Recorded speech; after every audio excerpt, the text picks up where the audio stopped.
నా ఇన్నేళ్ళ దాంట్లో కూడా 24 ఏళ్ల ఈ మొత్తం దాంట్లో చాలా గర్వంగా మాత్రం చెప్పగలను.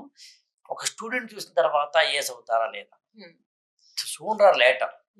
బట్ అవుతారా లేదా అన్నది. అదేమి అబ్బరకదబ్బర మహేంద్రజాల, ఇంద్రజాల, ఏదో గోకర్ణ కిరీటమే కాదు. అబ్జర్వేషన్ అంతే. ఆ స్టూడెంట్ ఏ విధమైన ఐక్యూ లెవెల్‌నో, ఈక్యూ లెవెల్‌నో, ఏక్యూ లెవెల్‌నో, సీక్యూ లెవెల్‌నో కలిగి ఉన్నారని పట్టుకోవడం అంతే. అంతకుమించి ఏం కాదు. అందుని ఇంటర్వ్యూకి ప్రిపేర్ అవుతున్నప్పుడు డెఫినెట్ డే 1 నుంచి నీ జీవన విధానంగా చేసుకుంటే సరిపోదు. చిన్న హాబీ డెవలప్ చేసుకో. ఆ హాబీ గురించి ఆలోచించు. అది నీకు ఆనందాన్ని ఇస్తుంది. స్ట్రెస్‌ని తగ్గిస్తుంది. అట్ ద సేమ్ టైమ్ నిన్ను వదిలేస్తుంది. ఇక చివరిగా దీపిక, కోచింగ్ బెస్టా? మెంటరింగ్ బెస్టా? సార్ అగైన్ ఇది నన్ను కొంచెం అడుగుతావు మళ్ళీ క్వెషన్. నేను మిమ్మల్ని అడగను.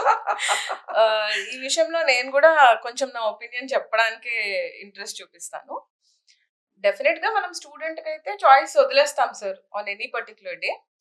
కానీ నేను పర్టికులర్ గా ఈ మధ్యన నోటీస్ చేస్తున్న విషయం ఏంటంటే students are going from coaching to mentoring.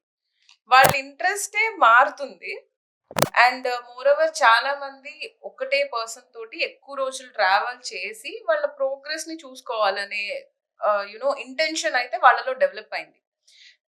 The major reason for it ఏంటి అని అంటే mostly there are so many aspirants who are coming from IITs, IIMs ఇలాంటి వాటి నుంచి వస్తారు. అండ్ డాక్టర్స్ కొత్తగా ఎక్కువ మంది వస్తున్నారు కూడా, మీరు చూస్తున్నారు. And even especially all professionals ఎప్పుడైతే ప్రొఫెషనల్స్ వచ్చారో డాక్టర్స్, సిఎస్, లాయర్స్, వీళ్ళకి ఏంటంటే మెంటరింగ్ ఎక్కువ. వాళ్ళకి ఎక్కువ మెంటరింగ్ మీద ఇంట్రెస్ట్ ఉంటుంది. బికాస్ అసలు వాళ్ళ ఆలమ్ని it self is so strong. మొత్తం వాళ్ళే సగం వీళ్ళకి గైడ్ చేసేసి పంపిస్తారనమాట. మిగతా రీసెర్చ్ నువ్వు చేసుకో అని చెప్పి బయటకు పంపిస్తారు. సో వాళ్ళకి ఆల్రెడీ ఒక ఐడియా ఉండే వస్తారు. మనల్ని అప్రోచ్ అయినా, ఒక కోచింగ్ ఇన్స్టిట్యూట్ అప్రోచ్ అయినా, మెంటరింగ్ పర్సన్ ని అప్రోచ్ అయినా కూడా వాళ్ళు అడిగే క్వశ్చన్స్ ఎంత మెచ్యూర్డ్ గా ఉంటాయంటే they have done their research so well అని మనకు అర్థమైపోతుంది. అడిగే క్వశ్చన్ బట్టి అర్థమైపోతుంది ఎవరికైనా. సో కొత్తగా నాకు అర్థమైంది ఏంటంటే ఎస్పెషల్లీ వర్కింగ్ ప్రొఫెషనల్స్ అంటే ఏం లేదు సార్, ఐఐటీస్ నుంచి వస్తున్నారు, లేకపోతే డాక్టర్స్, సిఏస్, ఇలాంటి వాళ్ళు అంత ఈజీగా వాళ్ళ జాబ్స్ ని వదిలేసుకోవాలి, పక్కన పెట్టాలని అనుకోరు. అట్లీస్ట్ కొన్ని రోజులైనా లెట్స్ ట్రై మల్టీ టాస్కింగ్ అనే ఇంటెన్షన్ లో ఉంటారు. మేబీ ప్రాబబ్లీ ఎగ్జామ్ దగ్గరకు వచ్చేసిన తర్వాత క్విట్ చేయడమో చేస్తారు. So through out that period ఎప్పుడైతే కోచింగ్ మీద వాళ్ళు టైం స్పెండ్ చేశారు అనుకోండి, మొత్తం టైం దానిలోనే అయిపోతుంది. Because 4 hours 3 hours for general studies ఇవ్వాలి, ఇంకో 3 hours ఆప్షనల్ ఇవ్వాలి, ఇంకా 7 hours అయిపోయిన తర్వాత మీ వర్క్ చేసుకున్నాక ఇంకా టైం ఎక్కడ ఉంటుంది చదువుకోవడానికి. సో ఆబ్వియస్లీ అలాంటి వాళ్ళు ఎక్కువ మెంటరింగ్ కే ప్రిఫర్ చేస్తున్నారు. అండ్ ఎలా అంటే at the same time I should tell one more thing, usual గా డాక్టర్స్, ఐఐటీస్ ఉన్నారంటే వాళ్ళకి కొంచెం గ్రాస్పింగ్ కూడా ఎక్కువ ఉంటుంది. అండ్ వాళ్ళకి ఆ ఇండివిడ్యువలిజం కూడా ఎక్కువ ఉంటది. ఎక్కువ వాళ్ళంతా వాళ్ళు చదువుకోవాలి, మాకు మేమే చేసుకోవాలి, we will work out by our selfs, ఇట్లాంటివన్నీ ఉంటాయి అన్నమాట. So they prefer mentoring. ఎప్పుడైతే మెంటర్ తోటి వాళ్ళు ఒక మంచి ర్యాపో వచ్చేసింది అనుకోండి, ఇంకా no one can stop them. వాళ్ళ వర్క్ వాళ్ళు చేసేసుకుంటూ ఉంటారు. మెంటర్ అలా కంటిన్యూస్ గా వాళ్ళకి ఇవ్వాల్సిన ఇన్పుట్స్ ఇచ్చుకుంటూ, వాళ్ళు ఏమైనా రాసి ఎగ్జామ్స్ రాసి పంపిస్తే కరెక్షన్స్ చేసుకుంటూ అదొక స్ట్రీమ్ లైన్ అయిపోతుంది ఆటోమేటిక్ గా. So that will actually work. అంటే నా పర్సనల్ ఎక్స్పీరియన్స్ కూడా దట్ హ్యాస్ వర్క్డ్. అండ్ చాలా మంది కూడా అది వర్క్ అవుతుంది. అలానే ఇప్పుడు కోచింగ్ ని మొత్తం ఆపేయాలి అని కూడా నేనేం చెప్పట్లేదు. అది అగైన్ కొంతమంది స్టూడెంట్స్ ఏంటంటే ఖచ్చితంగా మాకు ఎవరైనా ఎక్స్ప్లెయిన్ చేసి చెప్తేనే మాకు గుర్తుంటుంది అనే ఫీలింగ్ లో కూడా ఉంటారు. వాళ్ళకి ఆఖరికి మనం 6th క్లాస్ టెక్స్ట్ బుక్ చేతిలో పెట్టి చదువు, నీకు ఎందుకు అర్థం కాదో చూద్దాం అని కూర్చోబెట్టినా నాకు ఇంట్రెస్ట్ లేదు, ఎవరో ఒకరు చెప్తే నాకు అప్పుడు ఈజీగా రీటైన్ అవుతుంది, ఈజీగా నేను అప్పుడు నెక్స్ట్ రివిజన్ చేయగలను అని అంటారు. అలాంటి వాళ్ళు ఇంకా తప్పదు, they have to go for coaching. సైకాలజీలో లెర్నింగ్ కెపాసిటీస్ ని డివైడ్ చేసేటప్పుడు learning by vision, learning by lesson ఇలాంటివి చెప్తూ ఉంటారు. వినడం ద్వారానా, చదవడం ద్వారానా, ఇట్లా ఎవరి యొక్క ఐక్యూ లెవెల్లో వాళ్ళు ఉంటారు. నేను ఏమని నమ్ముతానంటే కోచింగ్కి వెళ్ళే వాళ్ళు వైట్ పేపర్తో వెళ్తారు. వాళ్ళకేం తెలియదు, వాళ్ళేం తెలుసుకోవాలనుకోవడం లేదు. వాళ్ళకి ఎన్సీఆర్టీలు తెలియదు, ఇంకొకటి తెలియదు, ఏం తెలియదు. దే అంటే డబ్బులు కట్టారు, కోచింగ్ వెళ్ళారు, వాడెవడో నన్ను కాపాడతాడు, లేదా వాళ్ళు ఎవరో నాకు లెర్నింగ్ ఇస్తారు, నేర్పుతారు. మెంటరింగ్ వచ్చేవాళ్ళు నువ్వు ఇందా చెప్పినట్టు కొంత హోంవర్క్ చేస్తారు, యా రీసెర్చ్ చేస్తారు, వాళ్ళు కొద్దో గొప్ప తెలుస్తాయి.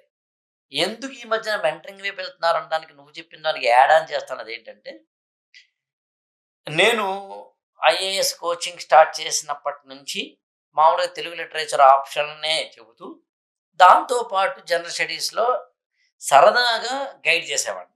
అప్పటికి మెంటరింగ్ అనే పదం లేదు. మామూలుగా వాళ్ళు ఐఏఎస్, నేను ఆల్రెడీ ఐఏఎస్ ప్రిపేర్ అయిన వ్యక్తిని కాబట్టి తెలుగు లిటరేచర్ ఆప్షన్ టీచ్ చేస్తున్నప్పుడు నేను నన్నయ్య శకుంతలోపాఖ్యానం లేదా నన్నయ్య గురించి చెబుతున్నప్పుడు నేను ఖచ్చితంగా అక్కడ రెడ్డి రాజుల గురించి లేకపోతే కనుక అంతకు ముందున్న తూర్పు చాళుక్యుల రాజుల గురించి చెప్పాల్సి ఉంటుంది. తిక్కనైతే కనుక ఎర్రనైతే కనుక రెడ్డి రాజు అయితే తిక్కనైతే కనుక కాకతీయులు చెప్పాల్సి ఉంటుంది. సో ఈ హిస్టరీని మాట్లాడాలి నేను. ఈ హిస్టరీని మాట్లాడినప్పుడు నేను చాలా ఆథెంటిక్గా ఇండియన్ హిస్టరీనో లేకపోతే కనుక ఏపీ హిస్టరీనో మాట్లాడిన క్రమంలో స్టూడెంట్స్కి ఆ వంకతోటి అక్కడ క్లాస్ ఆపైనా సరే నేను హిస్టరీ ఎలా ప్రిపేర్ అవ్వాలని చెప్పేవాడిని, జాగ్రఫీ ఎలా ప్రిపేర్ అవ్వాలని చెప్పేవాడిని, out of my interest. That was there up to 2010, 2010 వరకు అలాగే చేశాను.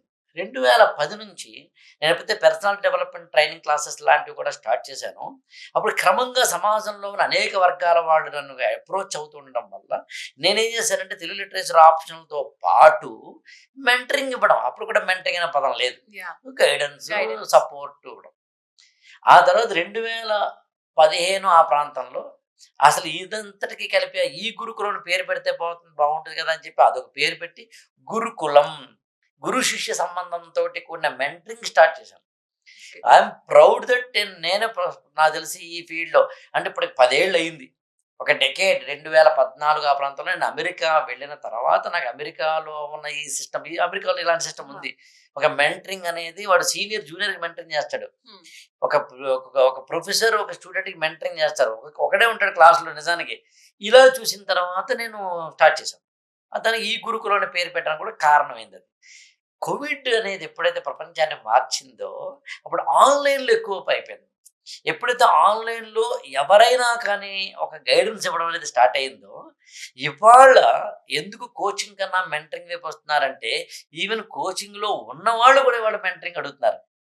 ఎందుకంటే నేను ఈ పాయింట్ 1 మినిట్, ఎందుకంటే ఇదివరకేమో ఇన్ఫర్మేషన్ లేక ఇవాళ ఇన్ఫర్మేషన్ ఎక్కువై inundation of the information nowadays.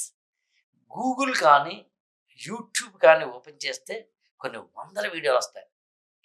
అందరూ చెప్పాలి, ఆనుభద్ర కృతవాయంత విశ్వత అన్నట్టుగా అందరూ చెప్పాలి. చెప్పొద్దు అనట్లేదు మనం, కానీ స్టూడెంట్ కన్ఫ్యూజ్ అవుతున్నాడు. అందులో నేను ఏమంటానంటే మెంటరింగ్ అంటే ఏంటి అని నన్ను కానీ అడిగితే ఏం లేదు, confusion to clarity, C to see.